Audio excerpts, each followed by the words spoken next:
C'est en pleine guerre contre la population de la bande de Gaza que Georges Frêche, président de la région Languedoc-Roussillon, a annoncé le projet d'accueillir à Sète la première entreprise agroalimentaire de l'État colonial israélien, Agrexco, plus connue sous la marque Carmel. Cette décision, qui constitue un défi à la morale, à l'éthique et au droit international, a été présentée dans un montage médiatique établissant une équation directe, Agrexco égale création d'emplois égale relance du port de Sète, avec chaque fois plus d'emplois annoncés. Mais pour les ports, nous sommes en train de lancer l'aéroport, le port de Sète. Avec pour Israël, les travaux de la grande société que combattent les gauchistes ont commencé, et ça crée 300 emplois. En établissant un lien direct et abusif entre Agrexco et la création d'emplois, il s'agissait de disqualifier tous ceux qui refusent de se faire complices de la colonisation de la Palestine. En effet, Agrexco, qui ne débourserait pas un seul centime d'euro pour le port de Sète, pas plus qu'il ne créerait un seul emploi direct à Sète, profiterait par contre des nouvelles infrastructures portuaires payées par les contribuables pour débarquer à des prix inférieurs à ceux de Marseille, d'où il est parti, 200 à 500 000 tonnes de fruits et légumes par an, ce qui constitue une catastrophe pour les paysans de la région.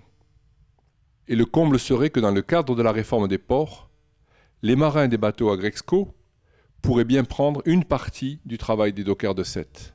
Car ce qui est en œuvre, derrière l'écran de fumée des prétendues créations d'emplois, c'est la réforme des ports, la privatisation de toutes les activités, la destruction du statut des dockers et la précarisation totale des emplois portuaires.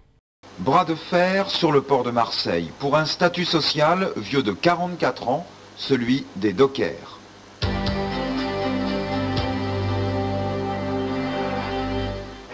Cette loi fait du docker un travailleur intermittent appartenant au port, assuré de toucher une indemnité s'il n'a pas de travail. Aujourd'hui, les ports français sont dans la tourmente économique, 30% de chômage chez les dockers. Pour les entreprises de manutention, modifier le statut de 47, c'est une question de survie. Tous les ports étrangers ont changé. Il nous faut changer également. Je ne parle pas évidemment des ports du Nord qui ont changé depuis longtemps, mais l'Italie, l'Espagne, le Portugal ont également changé. C'est une nécessité vitale pour nos ports et surtout pour notre commerce extérieur. Fiabilité et compétitivité. Il nous faut une grande ambition maritime et pour cela, il faut tout simplement nous doter des outils adaptés. Nous voulons que nos ports bénéficient enfin de la croissance du trafic maritime mondial. Nous voulons que ces réformes permettent la création de 30 000 emplois. Tout d'abord, il est nécessaire de transférer les activités de manutention exercées par les ports à des opérateurs privés. En choisissant l'entreprise coloniale israélienne Agrexco comme le symbole du développement du port de Sète, le Conseil régional Languedoc-Roussillon, qui veut faire de Sète un port colonial, confirme son adhésion à un libéralisme des plus cyniques et des plus dangereux pour les travailleurs du port et pour les paysans de la région. Le véritable acteur portuaire, c'est GF Group, une entreprise italienne dont les filiales sont Reefer Terminal. Alors nous sommes allés en Italie, rencontrer celui qui a monté le projet d'installation de GF Group à Sète et qui a passé convention avec Agrexco. Nous lui avons demandé pourquoi il avait choisi Sète. Les réponses sont claires. Pour lui, il n'est pas question d'emploi, mais de coûts et de paix sociale.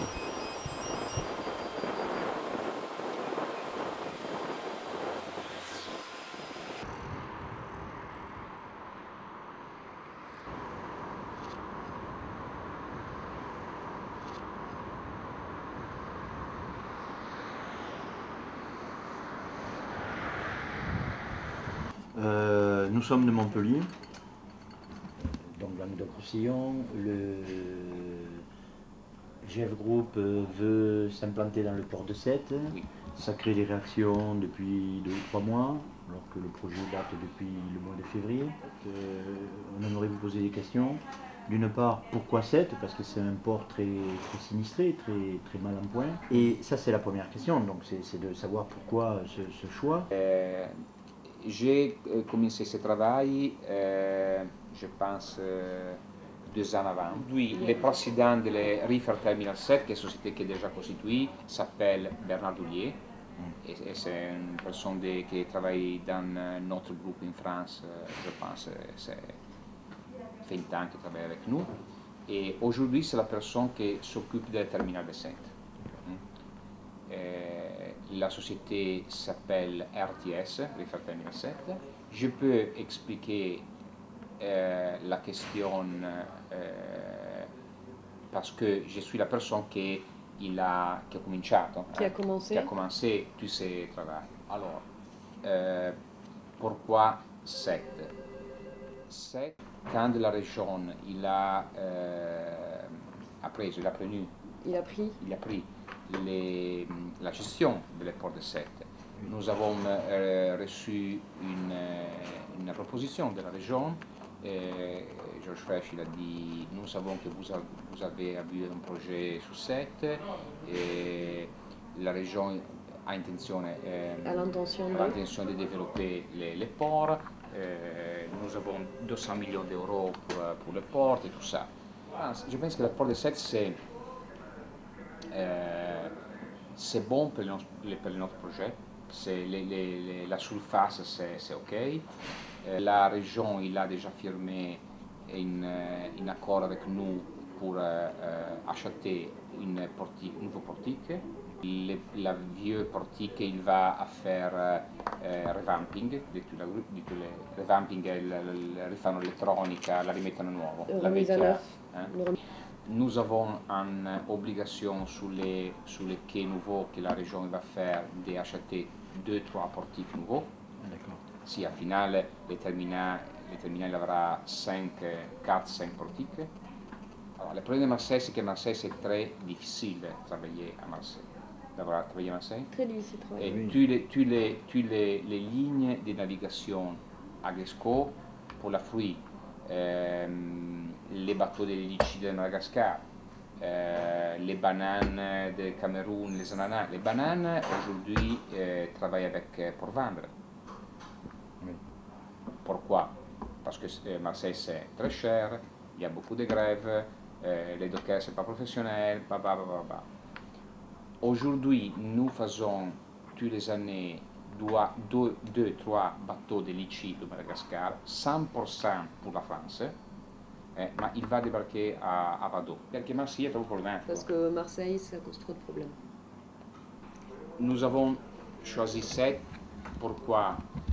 Je crois que la situation sociale des dockers et tout ça, c'est plus facile qu'à Marseille. Nous avons signé un accord avec les dockers de 7 pour travailler avec le personnel de Refer Terminal 7 dans les entrepôts et dans les terminaux.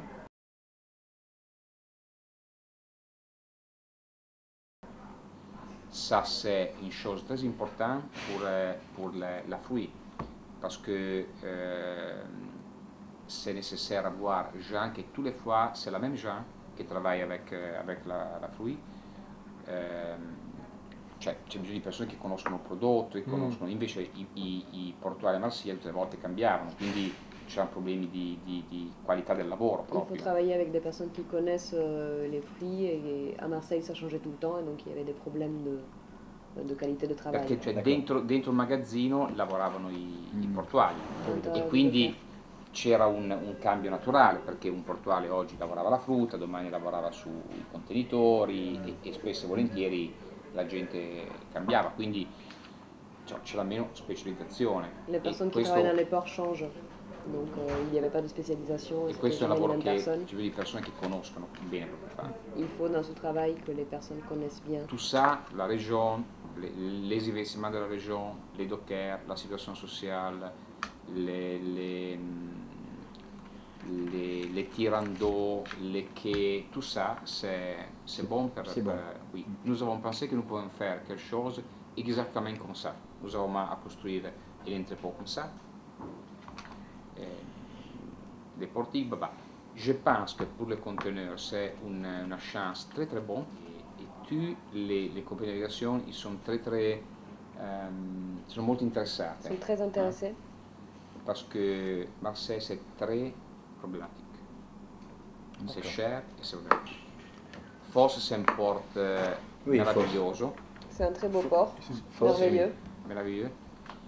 Le problème, c'est l'affidabilité. C'est pas fiable, le port de Fosse. Tutti i servizi che nous avons avuti su Fos o su Marsiglia, a un certo punto li abbiamo cancellati perché non si riusciva À un più. moment donné, nous avons été obligés de les annuler parce qu'on Perché non riuscivamo più a mantenere le schedule delle navi, perché arrivavano a Fos, aspettavano 2 giorni. Les délais n'étaient pas respectés, les bateaux arrivaient à Fos et ils attendaient 2 jours. La grève, les pêcheurs, les vins, come si dice, dei CPA, i cantieri, tutte le volte c'era un problema Chantier. diverso. C'est la vie sociale. La vie sociale. Alors, Oui, in tout le monde c'est ça, mais ici à Vadon nous avons une grève pour an, à Gênes une grève pour an. Pas Une grève par an. oui, j'ai bien compris. Pas une grève pour moi. Ah, d'accord. GF Group a remporté l'appel d'offres de la région Languedoc-Roussillon en janvier 2009. Dans son dossier de candidature figurait un protocole d'accord de manutention signé le 21 août 2008 entre les syndicats CGT, CFDT et Reefer Terminal, la filiale de GF Group. Cet accord porte sur 2 aspects. D'une part, sur 3 restrictions relatives aux interventions des dockers qui seront remplacés par des intérimaires ou mensuels de Reefer Terminal et l'exclusion des dockers de l'intérieur du terminal. Et d'autre part, sur l'allongement du préavis de grève à un minimum de 5 jours en raison de la nature périssable de la marchandise. Les motifs du transfert de GF Group et Agresco de Marseille à Sète sont évidents. Il s'agit pour eux de profiter des financements publics payés par les contribuables, de détruire ce qui reste du statut des dockers et d'obtenir une main-d'œuvre précarisée, sans protection syndicale et donc moins chère. C'est la logique du développement économique capitaliste et libéral basé sur la libre concurrence et appliquée depuis des années par le Conseil régional du Languedoc-Roussillon. Dernier exemple en date, transformer le port de Sète en port briseur de grève. Profitant de la grève des travailleurs du port de Marseille et Fos contre la réforme des retraites et pour leur statut, le Conseil régional Languedoc-Roussillon a ouvert le port de Sète aux bateaux bloqués à Marseille. C'est ainsi que le mardi 19 octobre 2010, le bateau Biotop Agrexco est arrivé à Sète, dont il est reparti le 20 au soir après avoir été déchargé. Parler de création d'emplois à Sète à propos de la venue de GF Group Agrexco, sans parler des emplois de dockers détruits à Marseille par les mêmes entreprises, est une vaste escroquerie médiatique. Nous venons d'en voir le prix à payer par les travailleurs des ports de Marseille et de Sète. Mais l'addition n'est pas terminée. À cela s'ajoute le fait que l'importation massive de fruits et légumes à des prix de dumping par GF Group Agrexco à Sète est un véritable crime contre les paysans de la région. Prochain épisode,